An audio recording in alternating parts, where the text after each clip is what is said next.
Le grand format proposé par le service politique de la rédaction est consacré aujourd'hui aux actions urgentes de drainage prises par le gouvernement dans le cadre de la lutte contre les inondations. Ces coups de pelle de la machine à chenilles dans les eaux du bassin tampon sur la corniche, non loin du lycée technique. Le bétonnage des caniveaux de la riviera de Sogefia pour prévenir d'éventuelles inondations.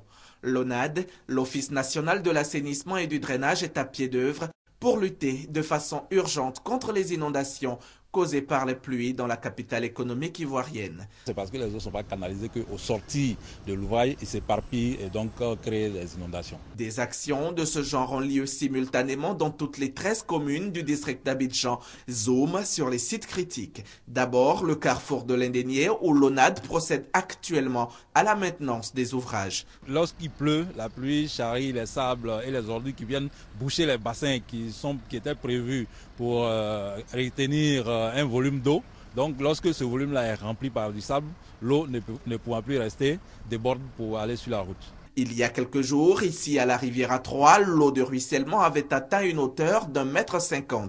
Il fallait agir et vite pour venir en aide aux riverains, contraints d'abandonner leur maison. Sur le site de part et d'autre de la route, il y a des caniveaux qui existent, mais les commerces qui sont installés au bord de la voie ont coulé des dalles sur ces caniveaux-là, de sorte que l'eau de ruissellement, quand elle arrive, n'avait pas d'ouverture pour entrer dans les caniveaux. Autre lieu critique, l'autoroute du Nord, la baie du Banco. Ici, la grande pluie rendait difficile toute circulation. Des automobilistes s'en souviennent. On était à la voiture complètement et on poussait la voiture et vous traversez. Maintenant, pour les piétons, on s'attrapait, voilà, et puis on passait. Les travaux en ce lieu ont consisté à désensabler et à déboucher les dalles d'eau pour éviter que l'histoire ne se répète. Il y a des canaux qui drainent les eaux depuis l'amont et qui viennent traverser l'autoroute à travers des dalles d'eau pour que les eaux débouchent à l'exutoire en lagune. Donc tous ces ouvrages-là étaient bouchés, ensablés. Les actions de curage et de drainage des ouvrages d'assainissement soulagent cette partie de la population qui n'a que trop souffert des affres, des averses. Je pense que ces travaux-là sont vraiment bienvenus.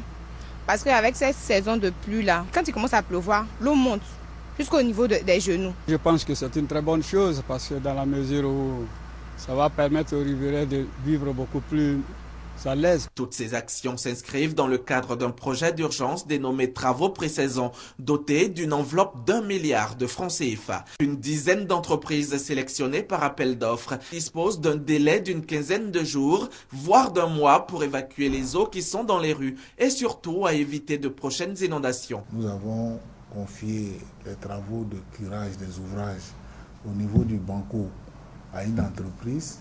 Ensuite, à l'Indénié, nous avons confié les travaux de curage des bassins tampons et puis des collecteurs situés en aval et en amont de ces bassins. Là, nous avons confié ces travaux à 3 entreprises. À Bonoumé, nous avons procédé à des opérations de démolition, de dégagement des emprises. En dehors des actions de curage et de drainage conduites par l'ONAD, d'autres types d'actions ont été menées par le ministère en charge de la construction, du logement, de l'assainissement et de l'urbanisme. Le grand projet BAD qui nous permet aujourd'hui de réhabiliter les bassins d'orage. Vous avez dans la partie Docu Est et Docu Ouest où des grands bassins d'orage et les barrages écrêteurs méritaient d'être réhabilités. Tous ces travaux ont été engagés concomitamment. Tous les travaux enclenchés pour prévenir les inondations vont se poursuivre, assure le ministre Mamadou Sanogo.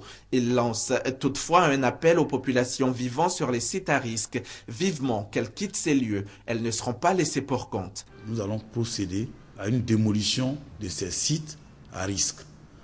L'État a décidé de rechercher près de 850 hectares et les populations vont être orientées vers ces sites.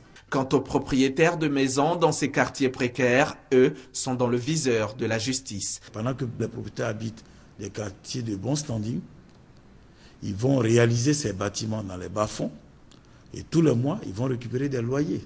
Il y a aussi des propriétaires terriens, soi-disant, qui vont aussi encaisser de l'argent au motif que la terre dans ces bas-fonds est louée. Ils n'ont pas le droit de réaliser des bâtiments là.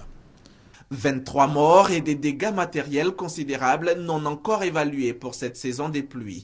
Le gouvernement a déjà exprimé sa compassion aux familles de victimes en faisant don d'une enveloppe de 23 millions de francs CFA. Il invite cependant les populations à un comportement responsable en évitant par exemple de construire sur les canaux d'évacuation d'eau et de transformer les caniveaux en dépotoirs. Les masses d'eau qui viennent de Bonoumen, qui sont censées être drainées jusqu'à l'arrière de l'hôtel du Golfe, se sont retrouvées sur le boulevard Mitterrand simplement parce que nos concitoyens n'ont pas été disciplinés. Le gouvernement reste aux côtés des populations.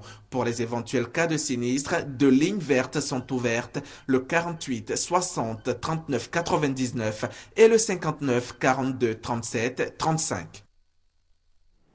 C'était le grand format de la rédaction proposée par Ben Touré et Hamza Diaby du service politique.